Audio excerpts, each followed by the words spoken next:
HTML koduna görə doğru ifadələri müəyyən edin. Əvvəlcə kodu bir analiz edək. Başlıq hissəmiz var. Başlıq hissəsində saytımızın adı yerləşir. Daha sonra gövdə hissəmiz var. Gövdə hissəsində də bir dənə nizamlanmış siyahı və bir dənə də nə var? Cədvəl var. İndi ifadələrə baxaq. Deyir, brauzerin başlıq zolağında səhifənin adı əks olunub. Doğrudur. Baxın, My Site adında bir ad əks olunub. Deyir, səhifədə qalın şriftlə yazılan heç bir yazı yoxdur. Yanlışdır. Baxın, burada əslində biz qalın şriftlə yazılanlar hansılardır? B tagi arasında və ya da strong tagi arasında yazılanlar bizə demişdik nədir? Qalın yazılanlardır. Və məsələn, başlıqlar da əslində qalın şriftə aiddir. Başlıqdır, paragrafdır və s. Amma burada biz görürük ki, onlar olmasa da sütun başlıqları var. TH-la. O TH olanlar bizdə qalın şriftlə yazıldığından 2 ifadəsi yanlışdır. 3. Səhifədəki cədvəldə 4 sütun və 2 sətir var. Doğrudur. Baxın, T-lər bizdə sətirləri göstərir ki, 2 dənədir.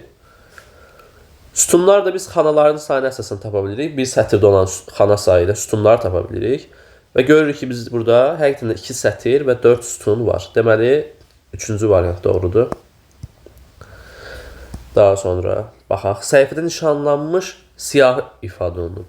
Baxın, burada OL tagi ilə göstərilən ordered list deməkdir.